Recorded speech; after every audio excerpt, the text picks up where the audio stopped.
अखिल भूमंडलीय सर्व शिरोमणि मुनि समाज के संस्थापक आदि मुनीश्वर योगेश्वर सदगुरुदेव शिव मुनि महाराज की जय। उपस्थित मुनि वृंद, साधु सज्जन वृंद, संत वृंद, साधक वृंद, आध्यात्म ज्ञान के जिज्ञासु और प्रेमियों, सभी श्रोता वृंद, आप सबको मेरा कोटिशः नमन, सप्रेम जय जय। तो आध्यात्मिक चर्चा चल रही है और हम लोग सदगुरुदेव शिव मुनि महाराज रचित ग्रंथ योग का परिचय पर चर्चा कर रहे हैं। अध्याय 5 पर चर्चा हो रही है। शीर्षक दिए हैं सदगुरुदेव शिव मुनि महाराज मुनि समाज के योग का परिचय, और उसी के अंतर्गत छोटा शीर्षक भी है मुनि समाज का साधन, और इसी विषय पर विशद चर्चा हम लोग कर रहे हैं। सदगुरुदेव जो लिखे हैं, है ना, अपने हृदयंगम हो रहा दिल के अंदर, है ना, यथार्थ में क्या है मुनि समाज का साधन, इसी को बतला रहे हैं सदगुरुदेव, है ना। कल हम लोगों ने जो पढ़ा उसको याद दिलाते हुए फिर आगे हम लोग चर्चा करेंगे, है ना। मुनि समाज सबको कर्मवीर बनाता है, केवल वचन से नहीं, शरीर से, मन से और अंतरात्मा से। कर्मवीर होने के लिए, मुक्ति प्राप्त करने के लिए और सर्वदा प्रसन्न रहने के लिए पुष्ट, निरोग और निर्विकार शरीर चाहिए, है ना। जरूरी है कि नहीं है? तो इसी पर हम लोग आज चर्चा करेंगे, है ना। तो कर्मवीर होने के लिए, मुक्ति प्राप्त करने के लिए और सर्वदा प्रसन्न रहने के लिए पुष्ट, निरोग और निर्विकार शरीर चाहिए, गुरुदेव लिखे हैं। आप सोचिए, चाहिए कि नहीं चाहिए? हृष्ट पुष्ट सुंदर शरीर चाहिए कि नहीं चाहिए? सर्वदा प्रसन्न रहने के लिए, कर्मवीर होने के लिए, मुक्ति प्राप्त करने के लिए गुरुदेव लिख रहे हैं सर्वदा प्रसन्न रहने के लिए पुष्ट, निरोग और निर्विकार शरीर चाहिए। वह जितना मुनि समाज के साधन से होगा वह दूसरे किसी साधन से नहीं हो सकता, है ना। तो सोच लीजिए, है ना। आप जितना एक्सरसाइज कर रहे हैं, आप जितना दौड़ धूप कर रहे हैं, शरीर को स्वस्थ और निरोग बनाने के लिए सुबह शाम मेहनत कर रहे हैं, थोड़ा और थोड़ा मेहनत कर लीजिए ना। हाँ, मुनि समाज का योग साधन शिक्षा दीक्षा लेकर रात्रि में उठ करके सर्वप्रथम इसको कर लीजिए, फिर आपका जो भी एक्सरसाइज है, दौड़ धूप करना है, कीजिए, कोई मना नहीं है। लेकिन इस साधन को कीजिए। कितनी बड़ी बात है, आप समझ नहीं पाएंगे। गोस्वामी जी क्या लिखे हैं? दैहिक दैविक भौतिक तापा, राम राज का हो नहीं व्यापा। केवल रामायण लोग पढ़ रहे हैं लेकिन समझ ही नहीं पा रहे हैं कि इसमें लिखा क्या है ना। कुछ समझ में आता ही नहीं है ना। जो मुनि समाज का योग करेगा उसको समझ में आएगा, बिल्कुल, है ना। क्योंकि सदगुरुदेव की फिलोसफी में यह प्राण ही ईश्वर है ना। आपका प्राण, ये जीवन जिसको कहते हैं आत्मा, क्योंकि यह अपना आप है ना। और इसी को ही कहते हैं भगवान, और इसी को कहते हैं भगवान राम भी कहते हैं। और जो भगवान राम के भीतर विराजमान होते हैं, यानी उनकी माने क्या कहते हैं, उनके आश्रय में रहते हैं, हिसाब से कहिए, है ना। दैहिक दैविक भौतिक तापा, राम राज्य काहू नहीं व्यापा। जो राम के राज्य में रहते हैं उसके भीतर देह का कष्ट समाप्त हो जाता है, दैवी कष्ट भी समाप्त हो जाता है, भौतिक कष्ट भी समाप्त हो जाता है। यह तीनों ताप हृदय से मिट जाते हैं। तो अब बताइए, मुनि समाज का जो साधन करेगा सिर्फ वही राम के राज्य में रहता है, और बाकी तो इस राम की कल्पना के भीतर जीते हैं। इसी आत्मदेव ने जो कल्पना कर रखी है, आकाश पताल सारा दुनिया ब्रह्म को बिठा दिया और स्वयं को पापी बनाते हैं सब लोग। कहते हैं हम सबसे बड़ा पापी हैं बोल के सोचना, नहीं तो नरक में जाओगे। तो बात ऐसी है, आप विचार कर लीजिए, है ना। और मुनि समाज का साधन जिस दिन आप करेंगे, निरंजनोहम जगदीश्वरोहम, आप वाह क्या बात हो जाएगी। उसी वक्त आपको मालूम होने लगेगा कि आप निरंजन स्वरूप हैं। आपके अंदर में कोई क्लेश नहीं, दाग नहीं, पाप नहीं, कुछ भी नहीं, विकार भी नहीं, रोग भी नहीं, व्याधि भी नहीं, है ना। आप में अंजन ही नहीं है। जगत के ईश्वर आप ही हैं, है ना। सबसे बड़ी बात है। और जितने भी नाम आज तक आपने सुना हुआ है ना, राम कृष्ण सब कुछ, भगवान राम, भगवान कृष्ण, ब्रह्मा विष्णु महेश्वर, जो भी आपने नाम सुने हैं, है ना, जितने प्रकार के नाम, खुदा के नाम सुने हैं, परमेश्वर के नाम सुने हैं, जितने नाम सुने हैं, इसी का नाम है, जो आपका ही नाम है, आपके अंतरात्मा का नाम है। लोग तो समझते नहीं है और लड़ाई करने के लिए उस्ताद, है ना। एक खुदा की इबादत करना और किसी दूसरे की नहीं कहा गया।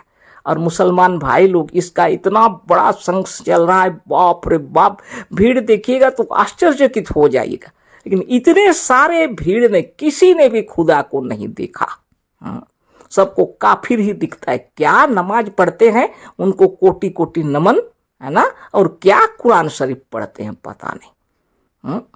कुरान शरीफ पढ़ो मतलब शरीफ हो जाओ। हाँ, कुरान ऐसा कर्म उसमें लिखा हुआ है कि तुम शरीफ बन जाओगे। हैं? नमाज पढ़ते हैं, नम आज ही खुदा का दर्शन हो जाएगा। इतने अंदर आत्मा में नम हो जाए हृदय, इतना विनम्र हो जाए हृदय, है ना। वाह, धन्य आत्मा, आप सबको कोटि कोटि नमन। हाँ, खूब लाइन लगा के खड़े होकर नमाज पढ़ रहे हैं, लेकिन किसी ने आज तक भी आत्मदेव का दर्शन नहीं किया। और कहते एक खुदा की इबादत करना और किसी दूसरे के नहीं, यही अल्लाह है तो है ही, लेकिन तुमने उसको जाना नहीं, देखा नहीं, समझा नहीं। सबको काफिर बोल के काटने मारने का चल रहा है अभी, है ना। ये ड्रामा करते रहो जीवन भर, तभी भी नहीं मिलेंगे खुदा तुम्हें। जिसको बता के चले गए उसको तुमने देखा नहीं ना, देखने की कोशिश ही किया। 5 वक्त नमाज पढ़ते रहे, कुरान शरीफ पढ़ते रहे। क्या कुरान शरीफ पढ़ते हैं और क्या नमाज पढ़ते हैं? हाँ, किसी काम का नहीं।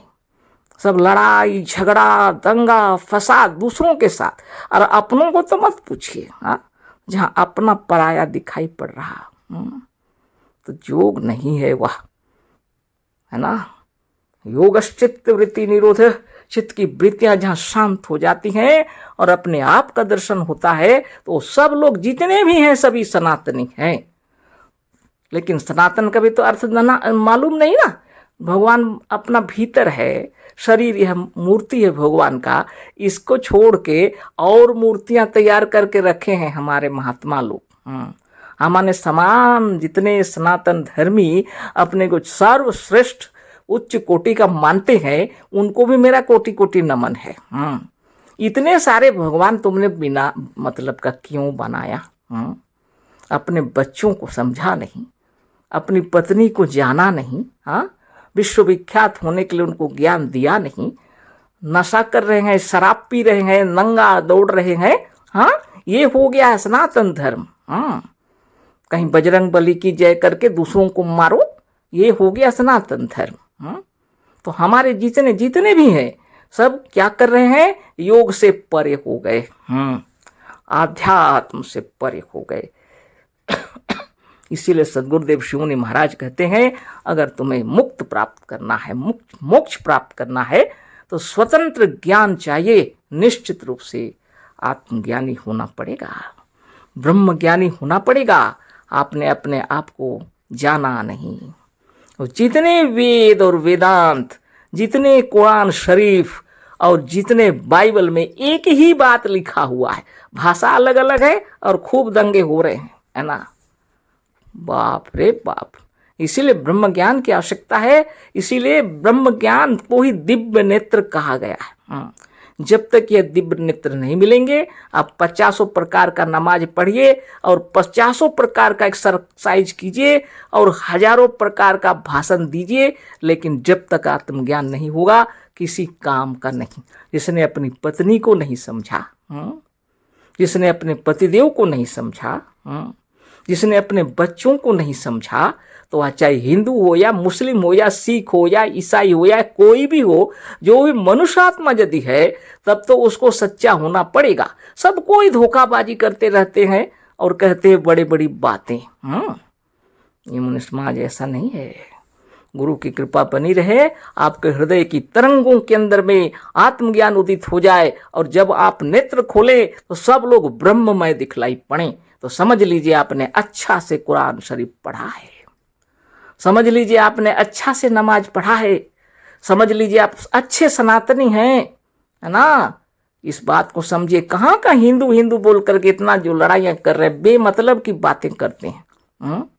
हिंदू मतलब गुलाम होता है, क्या गुलामी करने के लिए तैयार खड़े हैं आप? कहिए हम सनातनी हैं।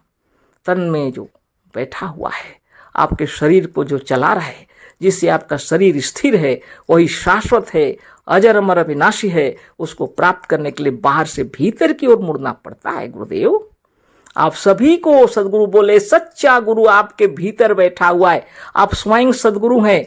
इसीलिए कहते हैं एक खुदा की इबादत करना और किसी दूसरे की नहीं। क्या कर रहे हैं आप लोग? चाहे हिंदू हो, चाहे मुस्लिम हो, चाहे सिख हो, चाहे ईसाई हो, सब एक दूसरे को नीचा दिखाने का तैयारी करते हैं। तो क्या पागलपन है ये सब? इसको छोड़ देना पड़ेगा।